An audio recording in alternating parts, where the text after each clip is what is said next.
Hello everyone. In our last lecture, we have discussed regarding recurrence relation.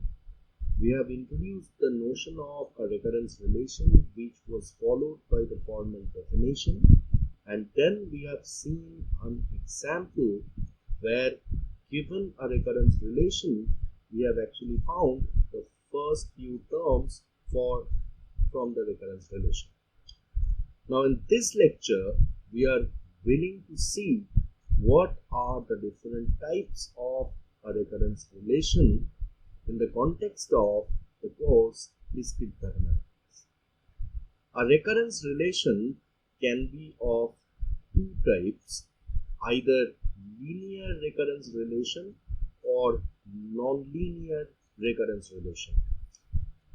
I'm not getting into the formal definitions of a linear recurrence relation or a nonlinear recurrence relation at this point of time. Rather, I'm trying to explain the concept by using some examples.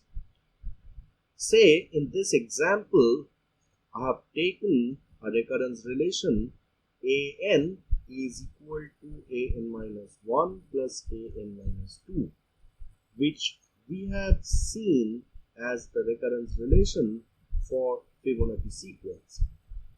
Now closely observe that the exponent of each of the terms of the sequence present in this recurrence relation is 1.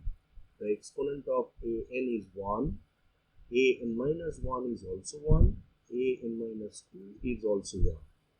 So in some simple terms, if a recurrence relation is given to us where the exponent of all the sequence terms is eventually 1, then it is a linear recurrence relation.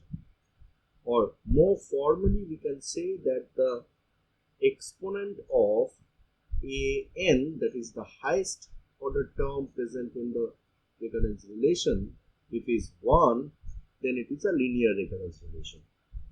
In the second example also, we see the terms of the sequence present here in the recurrence relation are an minus 1 and an minus 2, where the exponent of all these terms is eventually 1, and therefore we consider this to be a linear recurrence relation.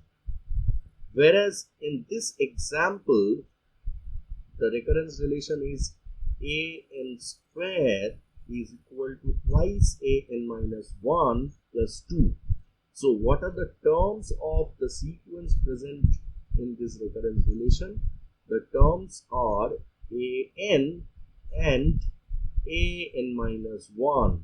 And if someone asks me what is the exponent of each of these terms, then I say that the exponent of the power of an minus 1 is 1.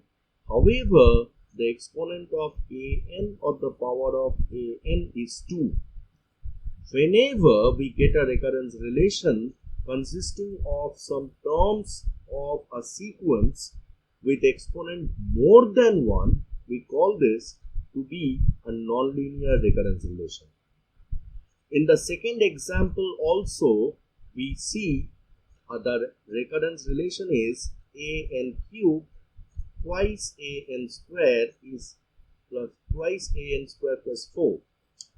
Now we see that the terms of the sequence present in the recurrence relation are an and an minus 1, where the exponent of an minus 1 is 2, which is greater than 1, and the exponent of an is 3, which also is greater than 1, and therefore we call this to be a nonlinear recurrence relation. In this course of the discrete mathematics, we will be actually encountering linear recurrence relation only for our purpose. Therefore, in the subsequent lectures, we shall be restricting ourselves in linear recurrence relation. Now, Let us first check what is the general form of a linear recurrence relation. We say that the general form of a linear recurrence relation with some constant coefficients is C0an plus C1an minus 1 plus C2an minus 2 plus C3an minus 3 plus up to Ck an minus k is equal to some function of n, where all these C0, C1, C2, C3 and the other Ci's are actually constants. I shall explain this through an example, but before doing so, we need to know what do we mean by the order of a linear recurrence relation or even a recurrence relation, and what do we mean by the degree of a recurrence relation. By the term degree of a recurrence relation, we mean that it is the highest power of an present in any recurrence relation. Since we are trying to restrict ourselves in linear recurrence relation only, therefore the degree of all the linear recurrence relations that we will be encountering will be 1. The degree of all the recurrence relations that we are going to see in future will be 1. Now, what is order of a given recurrence relation? The order of a given recurrence relation is, in simple terms, the difference between the maximum subscript of A and the minimum subscript of A, right? So, we can say that the order of this particular recurrence relation is n, which is the maximum subscript of A, minus n minus k, which is the minimum subscript of A present in this recurrence relation, that is k. And by this we mean that an can be expressed in terms of its previous k terms, right? Now let us see this through an example. We are given with a linear recurrence relation which says an is equal to an minus 1 plus an minus 2. First, we are trying to see whether the recurrence relation is at all linear. Now, since the highest power of an is 1, we say that the recurrence relation is linear. But we can say this in some other way also. We can say that the exponent of an is 1, the exponent of an minus 1 is also 1, the exponent of an minus 2 is also 1, and therefore it is a linear recurrence relation. Now let us try to represent this linear recurrence relation in the general form that we have seen now. The given recurrence relation is an is equal to an minus 1 plus an minus 2. So what I'm doing is I'm trying to bring all these terms towards one side. I'm trying to write this given recurrence relation as an minus an minus 1 minus an minus 2 is equals to 0, right? Now this can be written as some function of n, where particularly speaking this function of n becomes 0, right? We can even write this as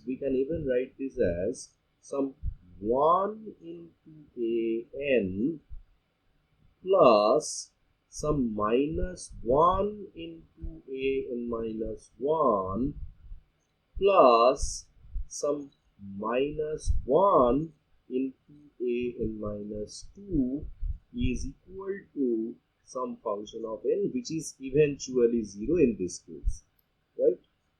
Now if we consider this 1 to be C0, then the first term becomes C0an. If we consider this minus 1 to be C1, then the second term becomes C1 into an minus 1. If we consider this third coefficient minus 1 to be C2, then the term becomes C2 into an minus 2. So the recurrence relation can be represented as C0an plus C1an minus 1 plus C2an minus 2 is equal to some function of n, which matches our general form. So if in this case someone tries to find what is the degree of the recurrence relation, we will be able to say that the degree of this recurrence relation is 1, since it is linear. And if someone tries to find what the order of this recurrence relation is, then we will be trying to get the difference between the maximum subscript, which is n of a, and the minimum subscript of a, which is n minus 2, that is 2. So in this way we can represent a given recurrence relation, a given linear recurrence relation, so that in such a way so that it can actually match its general form, and also from this we can find the order of a given recurrence relation. I'm leaving another example problem for you. You try to solve this particular problem and comment the answers out here. We will be discussing more on recurrence relation in the next lecture. Till then, take care.